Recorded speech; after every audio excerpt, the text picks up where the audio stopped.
TBBR yang diadakan tiap tahun kali ini begitu luar biasa, berbeda karena kehadiran Presiden di tengah-tengah kita. Tareo! Tareo! Tareo! Ya ditafsirkan apapun silahkan, tetapi memang dalam orang bekerja itu kalau kerjanya sungguh-sungguh, kalau kerjanya kerja keras itu pasti akan mempengaruhi fisiknya. 1. Mendukung penuh pembangunan ibu kota negara di Kalimantan Timur. 2. Mendukung setiap kebijakan di masa pemerintahan Presiden Republik Indonesia Bapak Insinyur Joko Widodo. Merdeka! Tareo! Tareo! Tareo!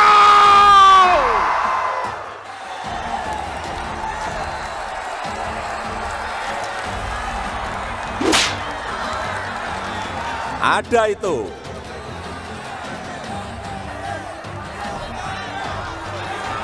Saya ulang. Jadi pemimpin yang mikirin rakyat itu kelihatan dari penampilannya, dari kerutan di wajahnya.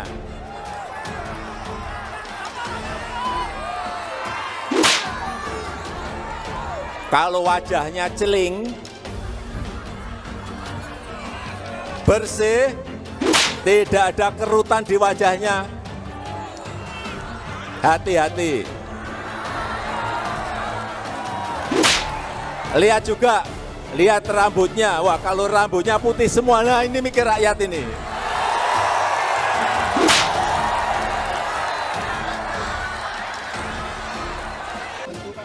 Wah, tapi rambut putih kan banyak banget.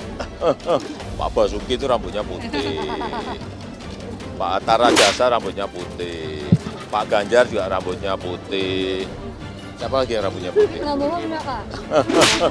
Pak Prabowo juga rambutnya agak putih. Yang pertama yang harus saya sampaikan, saya sudah lihat Pak Prabowo langsung, kebetulan beliau ada keriputnya. Oke.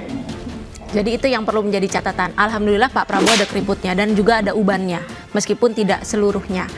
Ya Pak Jokowi kemarin bilang katanya pemimpin yang kalau nggak ada keriput.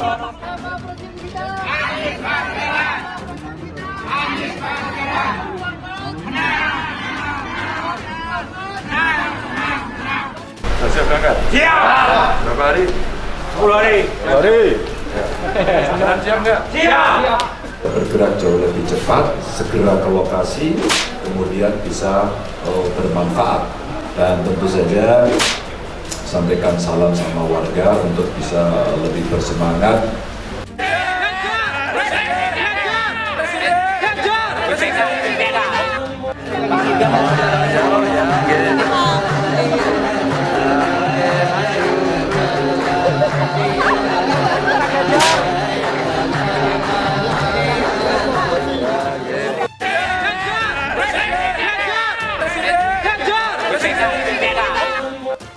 Tariu Borneo Bangkuil Rajak, siap jaga Indonesia.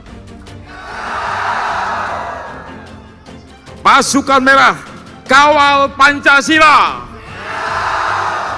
Pasukan Merah, kawal Jokowi 1 Komando. Pasukan Merah, jaga negeri. Tareo! Tareo! Tareo!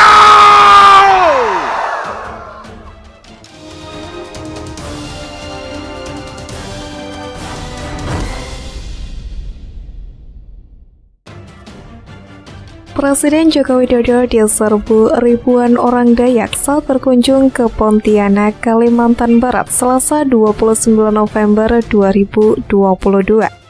Foto-foto Presiden Jokowi yang dikerubungi ribuan orang Dayak itu pun dibagikan di akun Instagramnya. Pada foto tersebut, terlihat Presiden Jokowi berada di sebuah panggung. Sementara itu, ribuan orang Dayak mengelilingi panggung yang menjadi tempat Presiden Jokowi berdiri. Dalam foto yang dibagikan, terlihat beberapa orang Dayak itu berupaya mengulurkan tangannya agar disentuh oleh orang nomor 1 di Indonesia tersebut. Presiden Jokowi pun terlihat memakai kemeja berwarna putih dan celana hitam, namun di kepalanya terlihat tutup kepala khas Dayak atau yang kerap disebut sebagai seraung. Presiden Jokowi juga terlihat memakai rompi bermotif Dayak berwarna merah. Sementara ribuan pria Dayak yang menyapa Presiden Jokowi terlihat memakai pakaian adat mereka yang lumrahnya bertelanjang dada. Terlihat tato khas orang Dayak tergambar di tubuh mereka. Selama menyapa ribuan orang Dayak, Presiden Jokowi juga terlihat didampingi seorang pria yang tubuhnya dipenuhi dengan tato lukisan khas Dayak. Terlihat mimik wajah ribuan orang Dayak itu antusias dan bahagia saat bertemu dengan presiden mereka. Ya IKN ini kita sudah memulai untuk infrastrukturnya sudah dam untuk suplai air baku ke IKN sudah selesai Januari. Infrastruktur untuk yang kawasan inti sudah dimulai. Dan nanti juga atas permintaan dari suku Dayak ada Dayak Center juga akan segera tentukan lokasinya. Kemudian juga yang berkaitan dengan pembangunan kementerian, istana presiden, wakil presiden juga sudah. Ini bulan ini sudah dimulai. Bulan Desember. Makasih Pak. Makasih Pak. Panglima TNI kan sudah kita ajukan. Panglima TNI sudah diajukan ke DPR untuk mendapatkan persetujuan. Yang kita ajukan Pak Kasal yang sekarang, karena memang kita rotasi matra. Ya. Dalam kesempatan tersebut, Presiden Joko Widodo atau Jokowi kembali menyerukan soal stabilitas politik menjelang pemilu presiden dan legislatif yang akan tinggal setahun lagi, yaitu pada Februari 2024. Kali ini seruan Presiden disampaikan di depan masyarakat adat suku Dayak agar bisa menghindari gesekan atau benturan dengan kelompok masyarakat lainnya. Bukan kali ini saja Presiden Jokowi menyampaikan pesan untuk menjaga stabilitas politik menjelang pemilu 2024. Beberapa hari lalu, Presiden juga menyampaikan permintaan kepada calon presiden dan calon wakil presiden yang bakal bersaing di 2024 untuk menjaga suasana politik agar tidak sampai memanas. Dalam kesempatan tersebut, Presiden juga menjelaskan mengenai pernyataan pemimpin yang berambut putih. Presiden Joko Widodo atau Jokowi mempersilahkan siapa saja menafsirkan pernyataannya tentang pemimpin yang berambut putih. Presiden menyinggung sosok calon pemimpin yang berambut putih saat menghadiri acara Nusantara Bersatu di Stadion Gelora Bung Karno GBK Jakarta Selatan, Sabtu pekan lalu. Dalam kegiatan yang digelar oleh kelompok relawan tersebut, Presiden Jokowi menilai bahwa calon pemimpin dengan rambut putih adalah sosok yang benar-benar memikirkan rakyat. Berbeda dengan tokoh dengan wajah mengkilap dan tanpa kerutan. Namun sosok yang disebutkan Presiden Jokowi sebagai contoh yang berambut putih, nama Anies tidak terdengar disebutkan. Termasuk juga rambut karena memikirkannya sangat keras untuk rakyat, maka bisa saja rambutnya jadi putih. Dan banyak yang rambutnya putih seperti Hatta Rajasa, Ganjar Pranowo, termasuk Pak Prabowo Subianto. Rambutnya juga agak putih, dan lainnya. Tambah Presiden Jokowi menjawab pertanyaan dari wartawan di Pontianak. Untuk saat ini, elektabilitas Ganjar Pranowo sendiri jauh mengungguli Anies Baswedan, yakni 32,6%. Ganjar Pranowo tetap memperoleh elektabilitas tertinggi sebesar 32,6% dibandingkan 9 kandidat lainnya berdasarkan hasil survei Carta Politika yang dipublikasikan di Jakarta Selasa 29 November.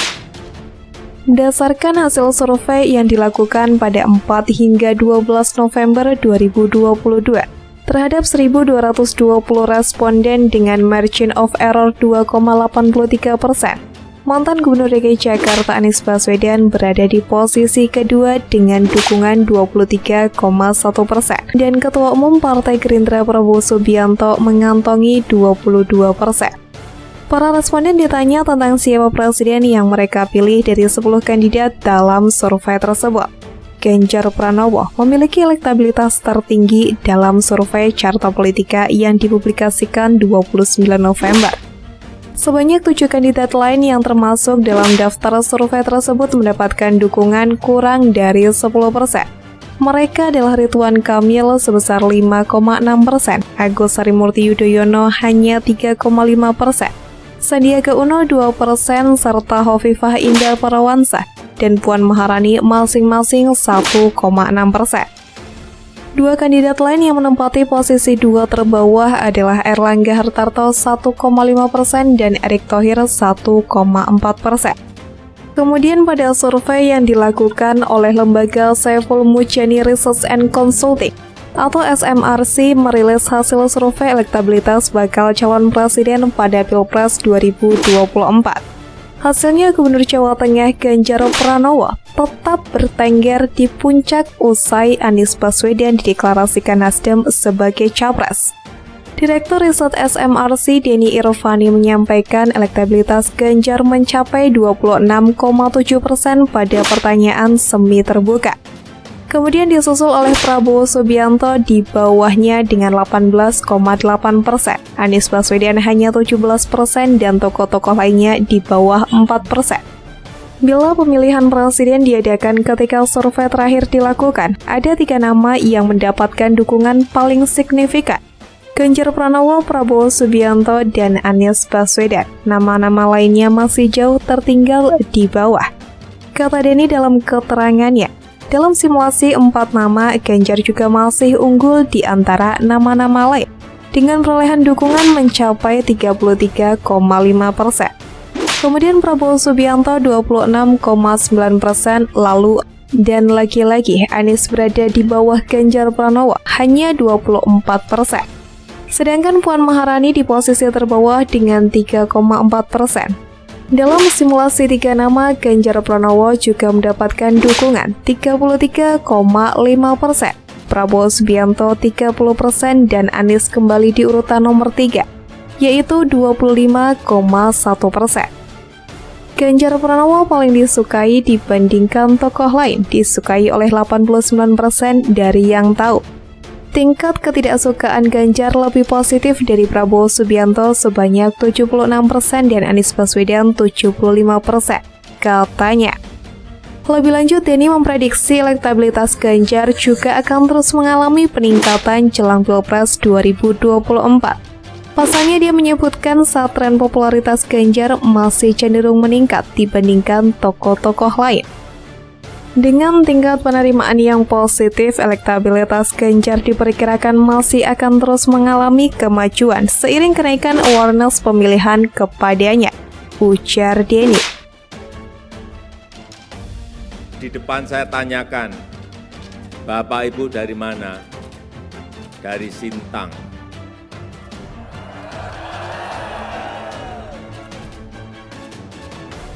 Bapak Ibu dari mana? Dari Melawi. Bapak Ibu dari mana?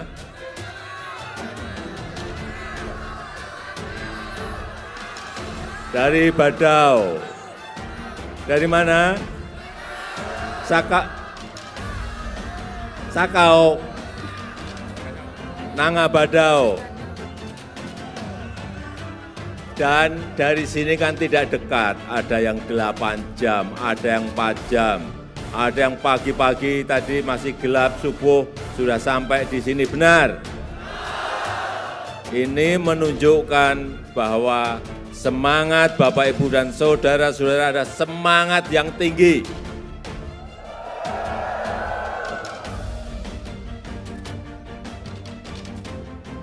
Kita tahu bahwa bangsa kita Indonesia ini bangsa besar. Kita memiliki suku yang bermacam-macam. Keberagaman kita ini sangat banyak, berbeda-beda. Sukunya aja 714 suku. Ada suku Dayak, ada suku Jawa, suku Sunda, suku Sasak, suku Batak, dan selanjutnya sampai 714 suku.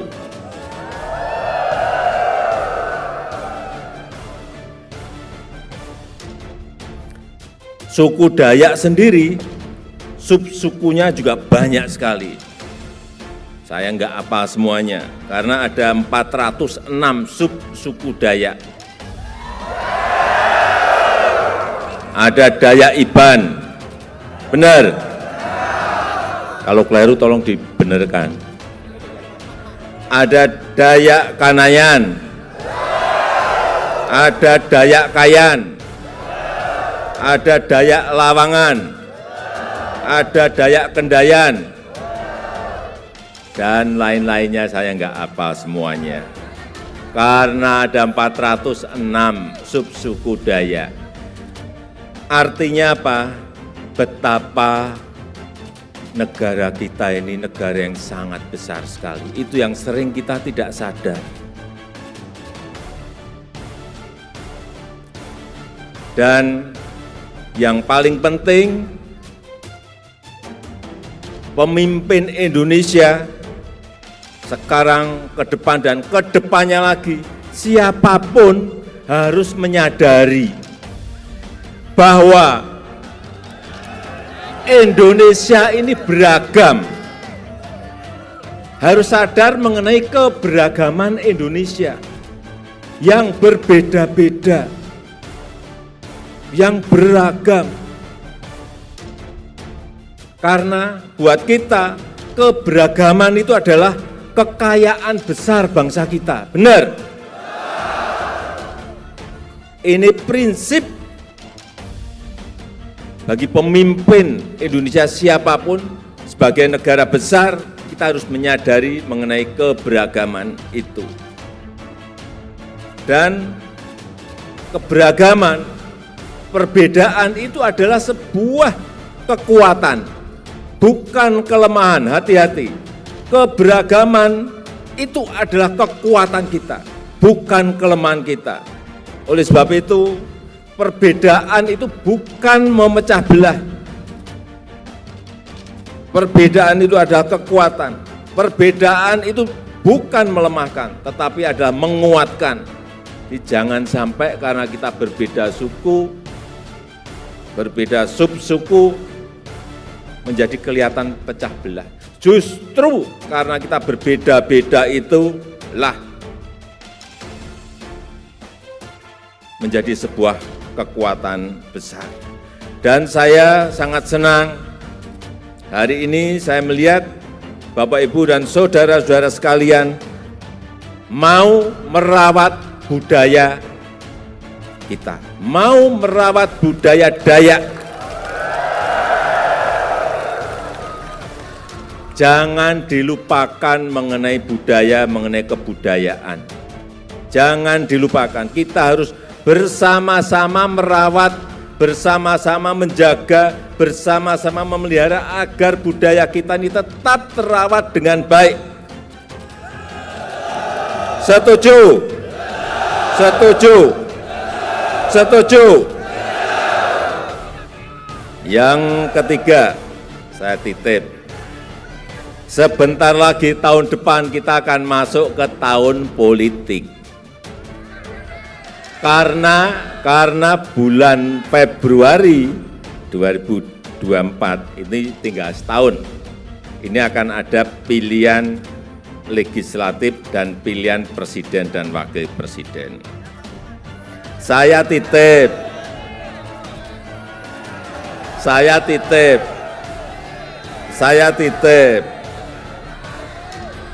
Kita semua menjaga stabilitas politik, setuju? Jangan sampai ada yang gesekan. hindari jangan sampai ada yang benturan, hindari jangan sampai ada yang apalagi mengadu domba. Hati-hati, sekali lagi, kita ini beragam suku, 714 suku, banyak sekali. Jangan sampai ada gesekan di tahun politik. Semuanya harus menjaga stabilitas keamanan. Negara ini harus aman. Setuju? Sehingga pemerintah bisa menjaga dan meningkatkan pertumbuhan ekonomi kita semuanya. Saya rasa itu yang bisa saya sampaikan pada kesempatan yang baik ini. Dan pagi hari ini saya buka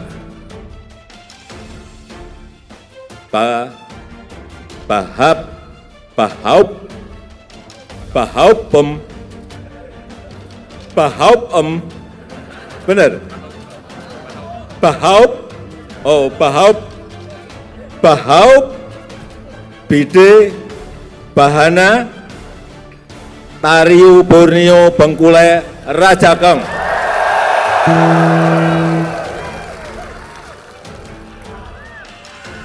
Mohon maaf karena bahasa daerah kita ini 1.300, banyak sekali. Jadi kalau salah mohon dimaafkan ya. Terima kasih. Saya tutup. Selamat pagi.